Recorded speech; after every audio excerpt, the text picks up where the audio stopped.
యేసంటే ఎవరో తెలుసా, ప్రేమంటే ఎవరో తెలుసా, దేవుడంటే ఎవరో తెలుసా, త్యాగమంటే ఎవరో తెలుసా.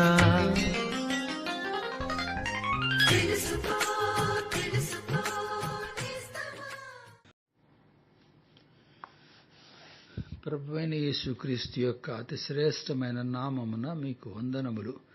పరిశుద్ధమైన బైబిలు గ్రంథమందలి యోహాను సువార్త 19వ అధ్యాయము 6వ వచనములో ఈ రీతిగా చదువుచున్నాము.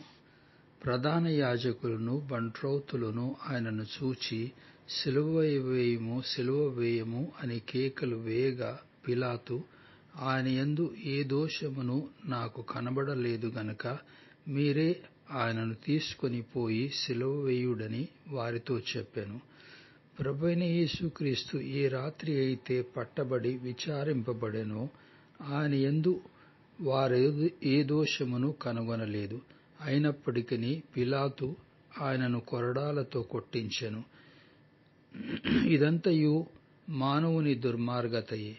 ప్రభువును పిలాతు యూదుల ఎదుటికి తేగా వారు చూచి సిలువ వేయము, సిలువ వేయము అని కేకలు వేసిరి.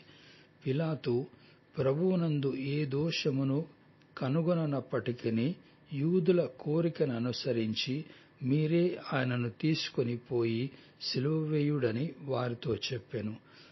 పాపము మానవునికి ఎలాంటి గ్రుడ్డితనమును కలుగజేసినంటే, వాడు వాని సృష్టికర్తను, పోషణకర్తను, రక్షకుని గుర్తించలేక ఆయనను శిలువ మరణమునకు అప్పగించెను.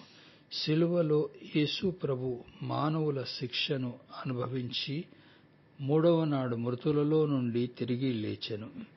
ఆయన యందు విశ్వాసముంచుట ద్వారా పాపక్షమాపణ, రక్షణ పొందగలరు. నేడు మీ ఎదుట సృష్టికర్త, పోషణకర్త, రక్షణకర్తను గూర్చిన సువర్తమానము అనగా మంచి వర్తమానము వినిపింపబడి ఉన్నది.